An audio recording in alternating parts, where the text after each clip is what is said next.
Good morning students, welcome to Unity Public School. मैं हूं आपकी Sanskrit teacher Solanki Vaishali.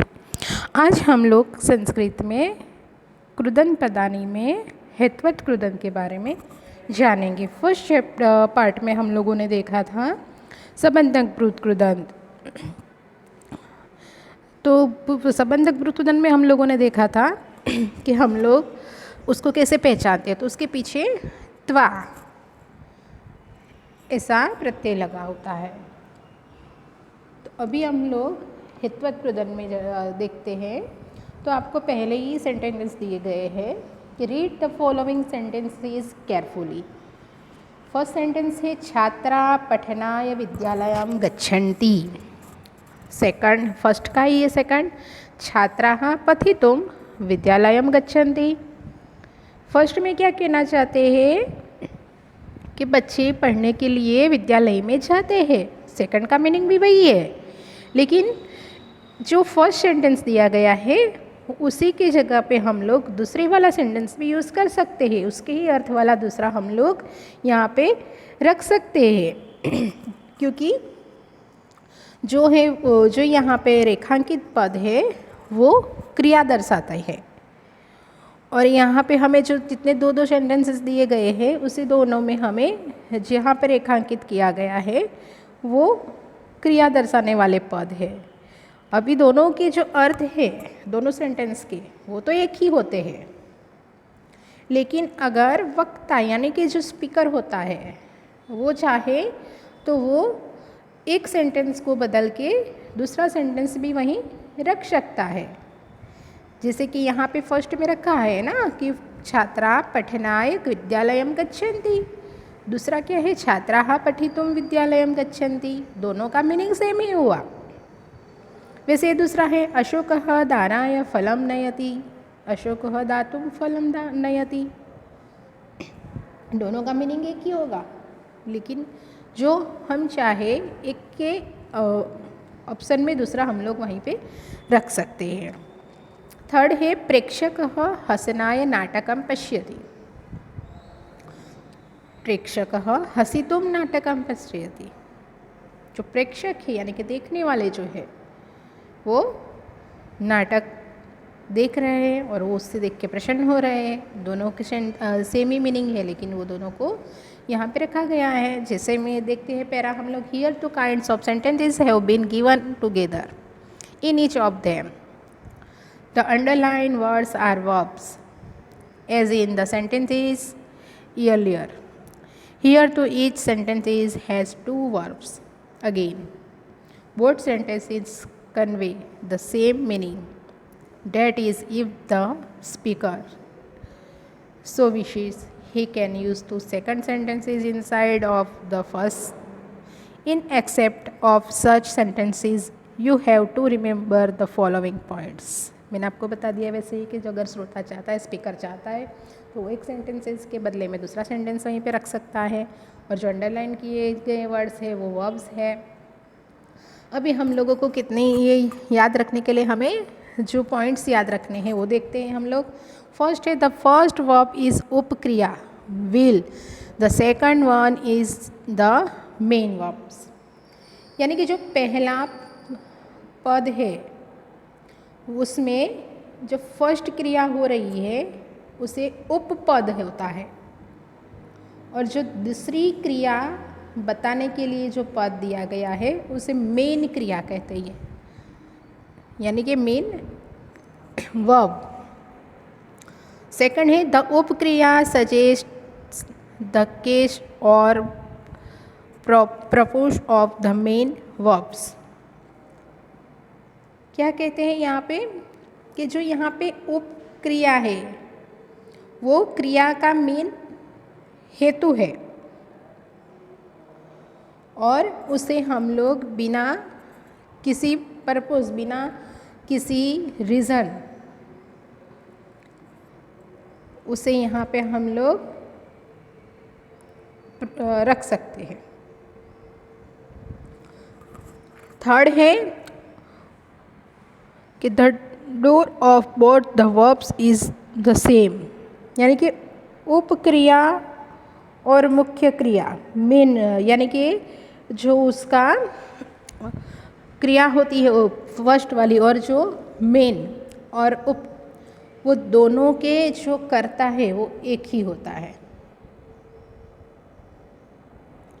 In such sentences there are two ways of expenses. Example: Pathan, दाना, Hasan. For practicals,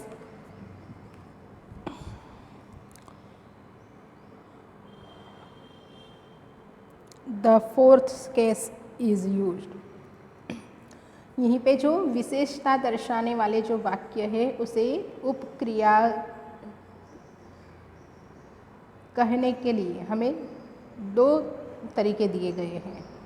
जो first वाला है वो है पठन, दाना, हसन जैसे जो क्रियावाचक जो नाम होते हैं उसको हम लोगों ने फोर्थ केस यानी कि चतुर्थी विभक्ति में दिए गए हैं।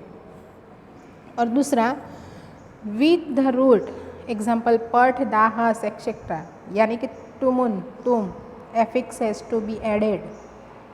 Words so from are called.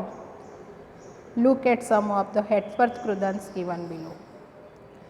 दूसरे में क्या कहा गया, जो होते हैं क्रियावाचक धातु जैसे कि पठ, दाहस एक्सेट्रा, इनके साथ तुमुन यानी कि तुम प्रत्यय अगर हम लोग लगा दें,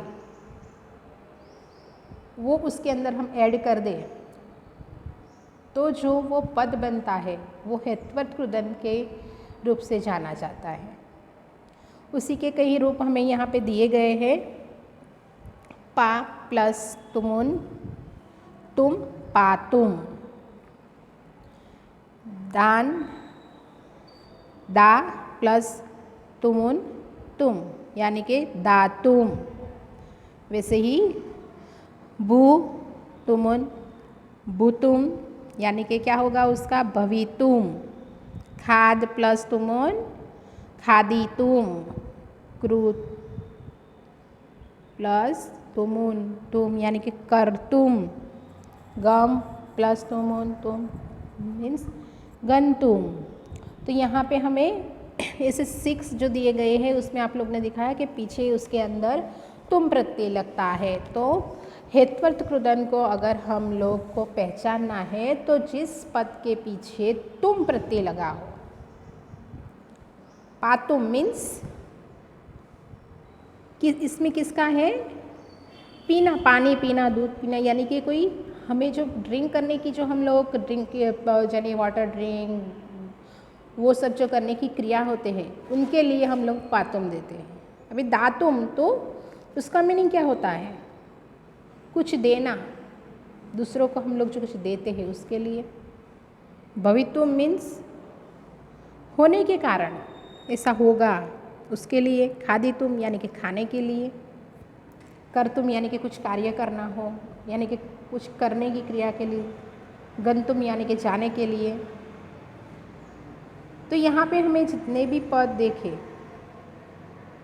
उसमें देखा जाए तो फर्स्ट पातुम, तो यहाँ पे जो मेन धातु होता है उसका सीधा ही उनको हम लोग तुम प्रत्यय जोड़ सकते हैं, जैसे कि पातुम।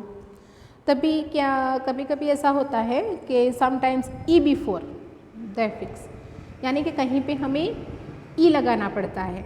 जैसे कि हमारा ही सेंटेंस है खाद वाला, तो खाद प्लस तुमुन मीन्स खादी तुम। खाद था ना, खादुम तो नहीं लिख सकते, तो उसका क्या हमने बनाया, ई प्रत्यय जोड़ के खादी तुम। तो थर्ड सेंटेंस है हमारा एक ऐसा ही कि sometimes there is a change in the original form of the root, जैसे कि करतुम वाला, क्रू प्लस तुमुन, तुम, यानी कि करतुम।